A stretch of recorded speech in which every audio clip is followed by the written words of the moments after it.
we'll be specifically talking about the Ottoman Empire.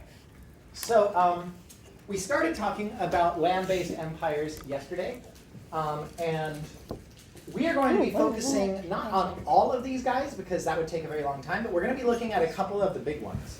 We'll be looking at the Ottoman Empire today, and next week we'll be looking at the Mughal Empire and the Ming and Qing empires in China, and then we'll be wrapping up with Russia. So what I want to do today is go over some of the similarities that all of these empires have, and then look at the detailed specifics of the Ottoman Empire. Tomorrow, I'll probably be wrapping up some of this, but we'll also be doing a weird history on India's favorite biscuit. Yes, sir. Why is Versailles marked on the map? Oh, so one of the themes that we talk about in this chapter is the use of monumental architecture to demonstrate political legitimacy, which we'll talk about. And Versailles is a super famous example of that, even though France is not one of these land-based empires. France is going to be an example of a maritime empire that we will talk about in our next unit. Ew! Do you need a napkin? Let me get you a napkin.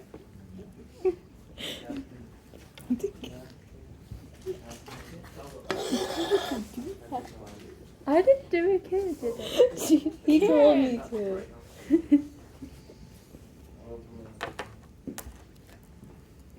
Okay, so guys, I think I already went through all this. I'm going to go over it real quick so you can get to the Ottomans.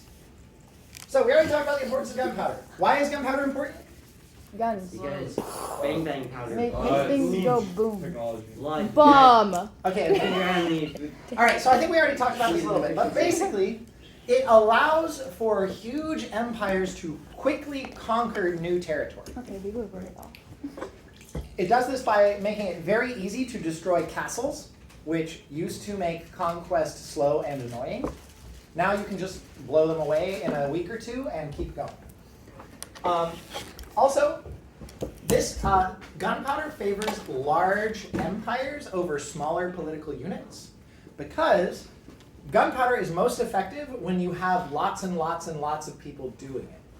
In older styles of warfare, having a small core of elite soldiers, like samurai or knights or the Persian immortals or whatever, would be good. If you could have 10,000 elite dudes with swords and armor, they could cut through a whole, 10 times as many dudes with, pitchforks. With gunpowder, though, you can make the average Joe a deadly weapon. With 2 or 3 weeks of training, they can, punch right through the knight's fancy armor and knock Sir Whoever off of his horse. And there he goes with all of his training and equipment. So these two things allow for large empires to expand rapidly. Empires are extra effective because they're the ones who have access to the technology and the specialized craft production to make these new weapons. Also, they have the people necessary for these new mass gunpowder armies. So instead of 10,000 elite knights, you now have 250,000 average dudes with guns. And you can just march on over everybody else. These are the Ottomans here, showing off some fancy new cannons. And I might also point out fancy new hats. Yeah. The Ottomans love cannons and they love fancy hats. Yes, Viola. Did Ottomans invent the Ottomans? Like the chair Ottoman? I do not know. But if you want to research that and let me know, please let me know. It was created by Turkey or something. What's up? It was created by wasn't the Ottomans created by I feel like it was Turkey or some country created the Ottoman. So the Ottoman Turks are a major empire, and the Ottoman is an underrated piece of furniture. I don't know how they're connected. But if you guys want to Wikipedia it, you totally should. Things like the country that created them. Created A the- building. Pretty sure. Okay, cool. I mean, I'm pretty sure that the Ottomans are not the first people to think up a footrest. No. It was, yeah. The Ottoman traces its roots to furnishing practices in the Ottoman Empire. or with a central piece of residential seating. Oh, dope. So they didn't even have chairs; they just had ottomans. All right. Cool. Oh, Ottoman. Right. Yeah. Okay. So Ottoman.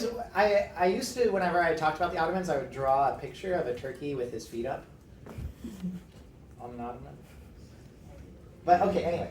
So one of the results of this rapid expansion that is made possible by gunpowder is you get the incorporation of a whole bunch of different cultural, linguistic, and ethnic groups into large empires. So in every single one of these empires, you have a ruling class that is one culture, religion, ethnic group, ruling over a giant tapestry of different ethnic groups and religions and languages. For example, the Ottoman Empire is founded by the Turks. The Turks started out as kind of like Mongol-style nomads. They come in, they convert to Islam, and they spread out and they conquer Arabs, Berbers in North Africa.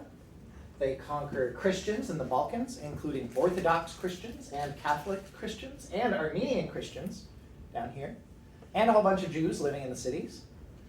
And now you have this weird situation where Islamic Turks have to rule over all of these different people who do not identify with their new rulers. Yes, Saf? How did the Turks defeat the Arabs without like the Dara? Oh, I'm not actually super familiar with the Turkish conquests of stuff, but they kind of come into the Abbasid Caliphate and win some big battles, and then the Abbasids kind of like accept them. As they give them some land, they give them chunks of Anatolia, and then the Turks kind of become a cooperating partner with the Abbasids. That's my understanding of it. And that happens back in like the 1200s, 1100s. Okay, so you guys are probably already aware of this, given how diverse our school is, and the fact that most of our teachers make you guys do a bunch of group projects. But diversity comes with both challenges and opportunities. Having a bunch of different people with a bunch of different beliefs and different styles of behavior creates friction. People don't identify with each other, people think the other people's gods are fake, people don't know how to talk to each other, and that makes it hard. And so every single one of these empires is going to have to figure out how to get all these different groups of people to work together and to listen to them. But at the same time, this is going to allow for a number of really amazing opportunities. Because having a whole bunch of different perspectives and different practices allows for innovation and for each group to learn from the other group. You see this all the time, and you see it in the United States all the time. Some of our best stuff is just mushing together different things from different cultures. So some of my favorite examples of this come from, of mushing together different ideas comes from food. So for example, I think my favorite example ever is the incorporation of the chili pepper, which is originally from Mexico, into Indian and Thai foods. Try to even imagine Indian food without hot peppers. What is even happening there? Nothing. Another good example is the incorporation of the tomato into Italian food. Tomatoes, also originally from Mexico, made pasta, like pasta sauce and tomato sauce and bruschetta and all sorts of sun-dried tomatoes. All of that possible. Italian food was infinitely better after they were like, oh, hey, Mexico, what's that? Give me it. But of course, syncretism happens with everything, not just with food. It happens with music. It happens with language. We borrow words from each other. We learned about this with the Abbasids when we talked about like the incorporation of Abbasid scientific words into English, the adoption of coffee drinking as a practice. All of this stuff these are all examples of cultural syncretism. So if you can get over hating people because they're different from you, you can advance rapidly by just stealing all their good ideas. Vaibhav, question? Wait, so what did they eat in the Roman Empire? I always thought they were eating. I always thought the emperors were like eating pizza and like pasta and ravioli. And I've actually watched a couple videos on food in the Roman Empire. There's this really great YouTube channel called Invicta. That's very historically accurate stuff. And so the three main foods of the Mediterranean, whether you're in Italy or in Egypt, have been olive oil, wheat, and wine. The holy trinity of Mediterranean food. If you add in some cheese and some hummus, that is chickpeas, you're good to go. So pizza and pasta only really came around like in the 12 to 1300s. Well, pasta noodles also, some people argue, were borrowed from the Chinese. So Italians were basically just eating olive oil and with bread and wine and cheese. And then, of course, some delicious smoked meats of various types. Pepperoni and salami. Delicious smoked meat. Pepperoni is not that good. I'm In actually my not a fan opinion. of any smoked meats. Me neither. What about I've never had smoked Vegetarian, meat. but I can appreciate what the Italians are trying to do. All right, guys, so anyway, we'll talk more about that. But every single empire then and every single major country now has to deal with this problem. So how do you overcome the tensions between different ethnic and cultural groups in order to unlock the potential that exists within this diversity? Another thing that all of these people are dealing with is the fact that they were ruled for 100+ years by the Mongols, which was tough. And the question that they have to deal after they get rid after they get rid of the Mongols is, who are we? Are we Mongols? No. Well, then what are we? And most of these empires come up with a pretty conservative answer, is they say, we are whoever we were before the Mongols showed up. So the Ming dynasty in China is just going to copy the Song dynasty exactly. They're going to be like, okay, we need to start binding women's feet, we need to start drinking green tea, and we need to basically only read Confucius stuff. This is going to happen in other societies as well. However, they will borrow some ideas from the Mongols. Interestingly, a lot of them will borrow Mongol military tactics. They learned the hard way that dudes on horses are super effective. So what you'll get is you'll get kind of a combination of mass gunpowder infantry. This is a Turkish janissary. We'll talk more about them later. You can always tell a Turkish janissary because usually they're white and they have luxurious mustaches. And then you have Turkish cavalry, which copies a lot of Mongol tactics, including still using bows and arrows even after gunpowder has been invented. So the Turks take what is best from Mongol military practices and combine it with what is best about new gunpowder style. And then they use that to conquer North Africa and Mesopotamia and about 1/3 of Europe. Okay, now, after you conquer everybody, you have to come up with an idea of political legitimacy. Or actually, let me rephrase that. You don't have to come up with an idea of political legitimacy. You could just tell everybody to shut up and pay taxes or we'll kill you, which is what the Mongols did. The Mongols did not care about justifying themselves to the people they conquered. They showed up and they said, do you want to die? Okay, then give us everything, and then they left. But this didn't work very well. The Mongols were hated by the populations that they conquered. They felt like they were being basically sucked dry by an alien culture. The Mongols were just like foreign vampires that showed up and took stuff from you and left. So, at the very first opportunity, everybody fought back against the Mongols and got rid of them. That's why the Mongol Empire only lasts for 200 years, even though they have total military superiority. If you want to build a lasting empire, you need political legitimacy. What is political legitimacy? Levi? A reason for people to actually want to live in your empire? Right. It is a reason for people, maybe not to want to live in your empire, but rather to It's basically why you deserve to rule. Yeah, it's why you deserve to be in charge. It's why you are the legit ruler, why you are the authentic, real person in charge. The divine right of king. Yeah, and there's a variety of ideas that you can use to justify your rule. So one of the most classic ones, guys, is religion. Is you say, why am I in charge? Why do you have to pay me taxes? Which, well, the great god Cthulhu extended his pseudopods and crowned me emperor of this layer of reality. And so now pay taxes. So I can perform the evil rites or whatever, right? Or Jesus, or Buddha, or Muhammad.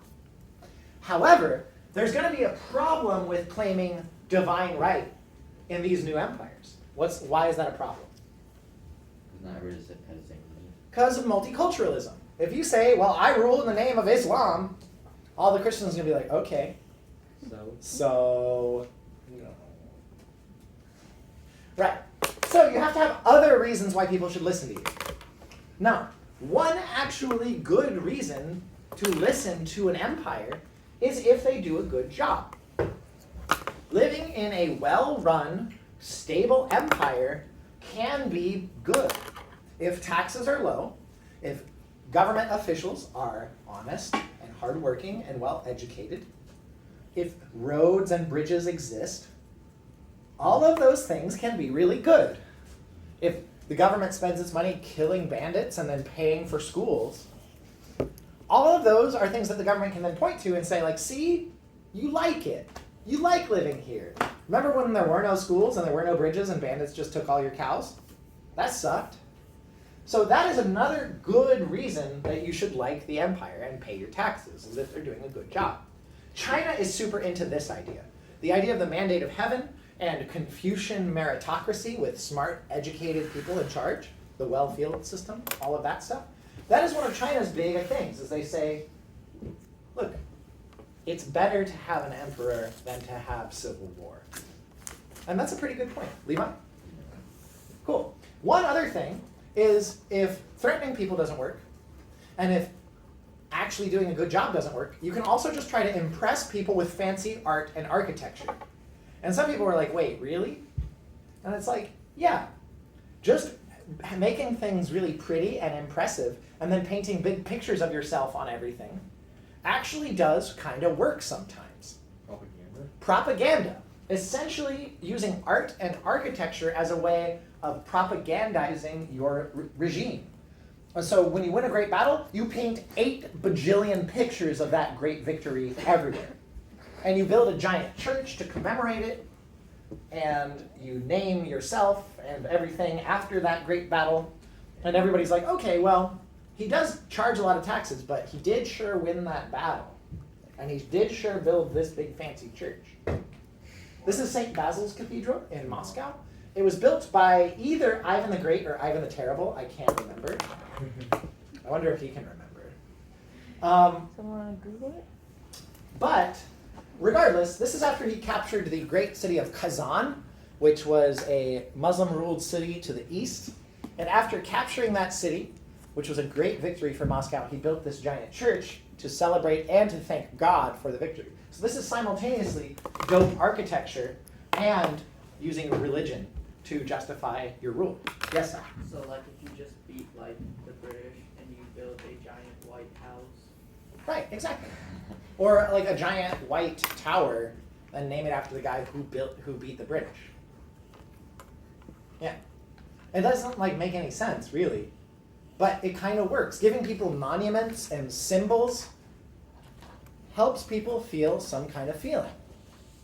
So there's kind of like the rational argument, which is just actually doing a good job. And then there's appealing to just people's emotions through art and architecture and propaganda. And both work. People are not rational. So true. All right, and one last thing that everybody does is everybody likes to hold birds. I love birds. Birds are fun. Just kidding. These are 2 Mughal emperors. That is the empire that ruled India. This is Akbar the Great. And this is Aurangzeb, I think his grandkid. Not 100% sure. I'm going to look it all up before I lecture on them. They both were into falconry. It was viewed as a noble sport where you train a falcon to hunt and kill stuff for you. So you just ride around and let your falcon kill things. Yes? What's syncretism? Yeah, that's a good question. Syncretism is a vocabulary. So write down in your notes syncretism and then define it as a vocab word. Oh. Cool. Cool. Vocab word and fun. That's what I write down next to all my vocab words is an important word I don't know. Okay, so Isn't it just like Synchronous? syncretism, Gus. You're fine. Yeah, you made the hand gesture. just like Yes, that is syncretism. This is syncretism. Syncretism. Yeah. Yeah, there you go. Yeah. So, ideas from one culture, ideas from another culture. You got peanut butter in my chocolate. You got chocolate in my peanut butter. Or the Wow. peanut butter and jelly swirl. Or You got Buddhism in my Taoism. like when you dip something in one sauce and then you dip it in the other sauce. Yeah, so it's like if you take Islam and then dip it in Zoroastrianism. Ah, yes, I love doing that. Yeah. My Okay. favorite snack. Right. So, guys, syncretism is when ideas from different cultures combine to create something new, like sushi burritos. Oh yeah. Sushi, Oh, yeah. and that place. But is that like a legitimate thing? It is. It's Yeah, so just good. go to Sushioki. I gotta It's like try a that. mile that way. It's so good. Huh, Okay. It's not real. There's also a really good place called Kokyu near here. They have amazing Brussels sprouts, like Asian style Brussels sprouts. I wonder if that's syncretism. What about fried rice? Fried rice is so good. Okay, Brussels sprouts are only good if they're drenched in butter. so these are drenched in like yum yum sauce. Okay, so so Akbar is an example of syncretism. Akbar, known as Akbar the Great, one of the Admiral? not Admiral Akbar. This is Emperor Akbar. I think Admiral Akbar is like one of his illegitimate children. That he Admiral Akbar is from Star Wars, the fish guy. I know. It's a Trump. Okay. I know. Yes. Okay. This- This is the. Okay, so Akbar was a Muslim ruling over India, and India is mostly not Muslims. India is mostly And some of the Hindu. questions on the quizzes. Yep. yesterday. And so, of course, this is a problem because according to Orthodox Islam, Hindus are idolaters. That is, they worship idols, which is like one of the worst things you can do according to Islam. So according to Orthodox Islam, Akbar should wage a holy war against the Hindus and force them all to convert to Sorry. Islam. And Akbar is like, I'm not going to do that. So instead, he was really tolerant of Hindus. They didn't get full rights, but he didn't like kill them or persecute them. And he tried to create his own religion, where he just took ideas of Islam and then dipped it in Hinduism and was like, look, Akbarism. Did it work? Yeah. No, it didn't work at all. The only people who converted to it were his friends who didn't want him to feel bad. He had like a couple hundred followers at court. I have more YouTube followers than he had. Dude, Miss Lassiter has like 3,000. I know, it's Yeah. pretty intense. Okay, but so that was Akbar. Now, his kid or grandkid, sorry YouTube, Aurangzeb, on the other hand, took converting people from Hinduism to Islam very seriously and got rid of all of Akbar's rules of toleration and instead started persecuting Muslims to try and get them, or Hindus to try and get them to convert. Neither of these approaches worked, and there was a lot of tension between Muslims and Hindus during the time of the Mughal Empire, and then during the time of the British Raj, and then still today. So yeah, Can confirm. can confirm. Right, cool. So that is all the stuff that we're going to talk about for each of these people. We're going to talk for each of them about gunpowder and expansion. We're going to talk about their multicultural population. We're going to talk about ideas of political legitimacy. And we're going to talk about syncretism and resistance. Yes? I saw the crash course video, and I think it was that one, but there was one video that said, like, a lot of people in India, like, said that, like, the colonization started before the British with actually the Mughals instead. So they consider, like, the Wait, it's a Mughals. mini twist? I didn't know that. Yeah, that's an interesting point that Harari makes in... What do you like? guys. You might want to take notes. But so Harari actually talks about that in the Sapiens reading that we all did. Not you, Saf, because you were in World Civ when we were doing it. But Lame. he talks about how if you want to get back to traditional Indian culture, how far back do you have to go? You don't go back to the British Raj, right? That was clearly an alien culture that came in and took over. But then do you go back to the Mughals before that? Because that was Persian conquerors coming in and taking over India. So then what do you go to before that? Like how far back do you have to go before you get back to an authentic culture? Same thing for like, I don't know, pretty much everywhere. Okay, so let's talk for 15 minutes about the Ottomans. So everybody sit back, kick up your feet, and let's get started. Oh my God, you're so Been funny. kicked up. I'll take it back. I don't know. Karen, I really do think you should take notes though. Okay. Oh, I was getting my notebook out. Cool. are these slides on the calendar? They are on the calendar, Oh. and this video will also get posted Okay. in case you wanted to relive it. So I want to start with just some key dates. The Ottoman Empire lasts for around 600 years, which is a pretty respectable number.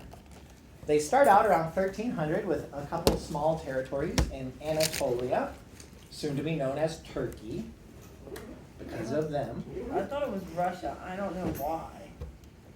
Well, keep talking. Why is it called Turkey? Wait, 1940? Because That's just what they called themselves, the Turks. It Ah, says yeah. here the Ottoman is named after its place of origin. Ottomania. Ottomania. I It's don't know, it's a man. big toy store. Did, Wait, is it actually? Or Was Tur- eventually did brought to Turkey- Europe from the did Turkeys Ottoman originate in Empire Turkey? in the late 18th century. All right. Wait, did turkeys originate in Turkey? I looked this up actually. Yeah. So, turkeys originate, along with chili peppers and tomatoes, in Mexico. What? Yep. I actually looked up the Aztec word for turkey, and it was huecuotl. Sure. So, around the That makes time that Spain was conquering Mexico, the Turks were expanding and conquering huge chunks of Europe. Mhm. Meanwhile, people in England really had no idea what was going on. Right. And all of a sudden, this new delicious fat bird started showing up in English port cities. Oh my God, fat And I bird. was like, And people were like, yo, what is this bird called? And people said, oh, it's from Turkey. And so people just called turkeys turkey because they thought it was from Turkey, but it's actually from Mexico. Wow. So I think we should actually rename turkeys huecolotl because that's what the Aztecs called them. We could Plus, I like that better. Nahuatl. Mexico. Nahuatl is the coolest language ever. If I could live forever and didn't have to worry about like useful skills, I would definitely learn Aztec. well, I mean, you just learned all these. I know a couple words. I know. I think Chipotle is originally a Nahuatl word. Addle, which is the name for a spear thrower. Also the thing you use to throw tennis balls for Labradors. And the noise the turkey makes. Sorry, keep.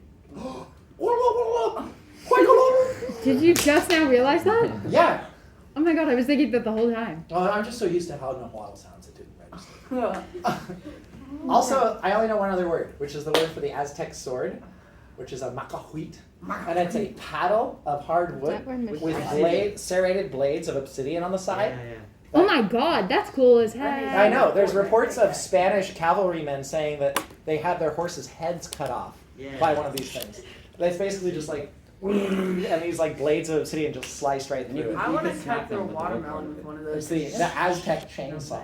Anyway, it didn't work because it didn't cut through Spanish armor. So anyway, Oh my It's a God. this has nothing to do with the Ottomans. Saf, did you have a question? Oh, I was gonna say maybe they like saw like the turkeys and they thought it looked like the Ottoman hats. Maybe. Yes.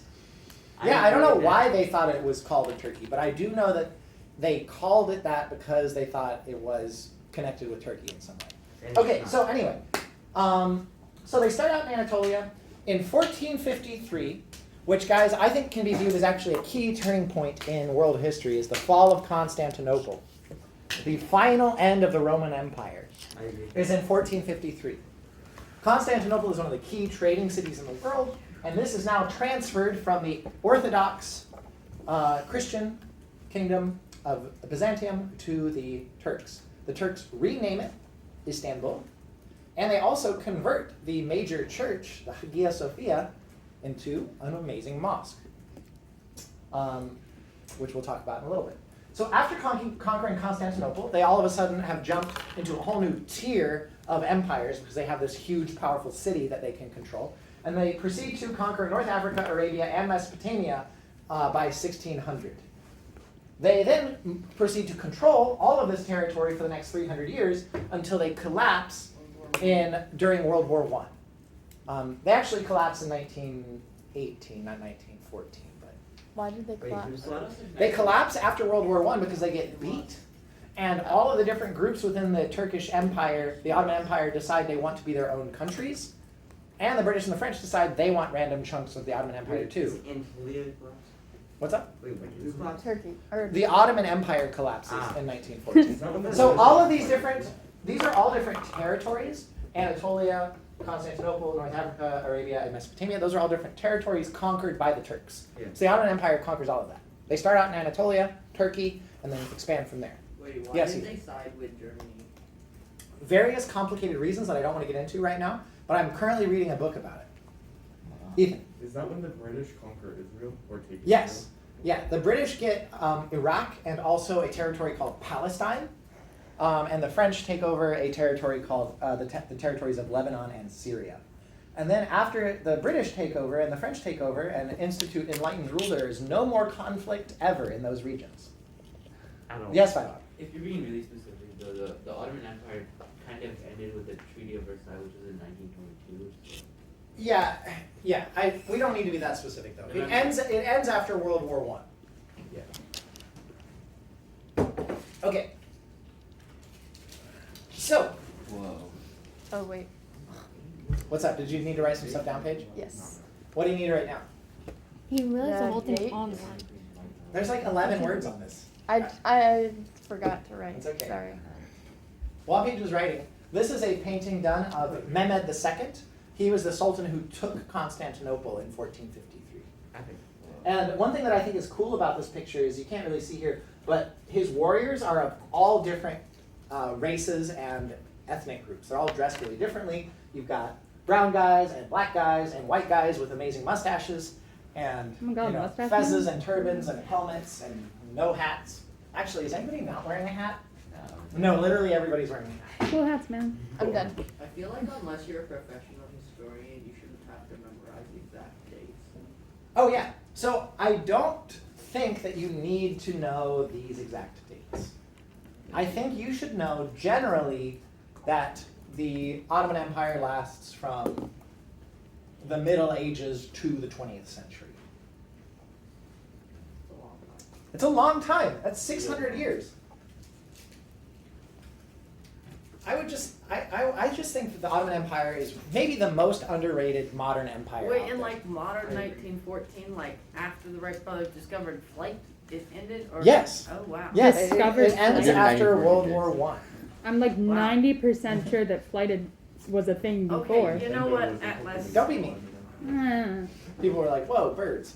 Okay, Mhm. so World War so II. the foundation of the Ottoman Empire it's classic. It's just straight up military strength and conquest. It's the easiest and most straightforward way to get an empire. It's just you kill people until they give it to you. So true. That's not. So the core of the Ottoman Empire was a group of elite gunpowder soldiers known as the Janissaries. You should write down Janissaries. These are janitors. No, not janitors. The Janissaries, guys, were technically slaves. And they were mostly white boys. There was a special tax that the Ottomans had on their Christian subjects, which we'll talk about later. And the tax was your kid. So the Ottomans would come into a village and they would take healthy boys with them. They would take them back to Constantinople and they would train them up to be elite soldiers, loyal directly to the Sultan. Was making your kid unfit to fight a Yes. captivation? Yup. We'll talk about that. But yeah. So anyway, so the Janissaries were Just feed him all the- the crack. the elite corps. They knew how to use the newest guns. They knew how to use the newest cannons. Also, some Janissaries were put in charge of government stuff. They would be trained up in math and history and geography. And so the kind of like core of the Ottoman administration were technically slaves. But these slaves often got paid excellent salaries and had opportunities for promotion. So there were occasionally high-ranking Janissaries who, though technically the legal property of the Sultan, outranked most other people in the empire. So it's kind of an interesting thing. Not all types of slavery are the same. The emperor didn't buy and sell his janissaries. He just took them and kept them. All right, so on the other hand, they also had some traditional nomad-style cavalry. Originally, the Turks were a lot like the Mongols. They were a nomadic pastoral group, and they stayed true to their roots. And so while you simultaneously had white boys with guns and mustaches, you also had Turks with bows and lances and fine horses. And so you had the best of both worlds. You had, I feel like there should be a movie called White Boys with Mustaches and Massive Guns. I'm going to make that happen now. I feel like that's already a movie. Yeah, I know. Probably Okay. Clint Eastwood or something. Yeah, it's like all the old movies that are set in India. Okay, so anyway, so after building up a powerful military, the Ottomans then unleashed it upon the world, using religion as a justification. Essentially, they launched a counter-crusade against Europe. So whereas Europe was spending a couple hundred years attacking the Middle East with no success, the Ottomans turn around and immediately invade Europe successfully. Dang. So the Sultan's job was to go to war. This was expected. Every summer, everybody would show up and get ready to go to war. And a good Sultan was somebody who conquered non-Muslim territory. This is going back to the old concept of Dar al-Islam, the same concept that was used by the caliphates to conquer non-Muslim territory. And so anybody who's not a Muslim is fair game. Oh, and if they're the wrong type of Muslim, aka Sunnis, or Shias, then it's okay too. Shias. Yes. The Ottomans are Sunni. Yeah. That's it. So this justification for constant warfare, plus this powerful new army that combines the good with the good new stuff with the good old stuff, allows for the Ottomans to expand rapidly and become a major military power. And this is the territory that they conquered. They control most of the Mediterranean, from Algeria all the way up through Egypt, the Levant, which is this spot right here, and then up through Turkey. They also conquered European territory all the way up to Austria. Here's the Austrian capital of Vienna. They attack Vienna twice, once in 1555 and then again in the 1680s. And in both times they come that close to conquering the capital of Austria. This is all They under completely the Ottoman dominate Empire, right? trade. Yes, this is all under the Ottoman Empire. What's up? They completely dominate trade routes. Like all of them, like all the trade routes are just under the Ottoman. Exactly. So that's super important to keep in mind. The key trade routes between Europe and Asia are now under Ottoman control. And this is going to be totally crucial for Ottoman economics. And it's going to be one of the major reasons that Europe decides to start exploring the Atlantic Ocean. So they're like, okay, we either have to trade with our bitterest enemy, the Turks, Boom. or sail around Africa. Yes. And they decide to sail around Africa. So we will talk about this more after the Parley G presentation tomorrow. Thanks, guys. Bye. Like,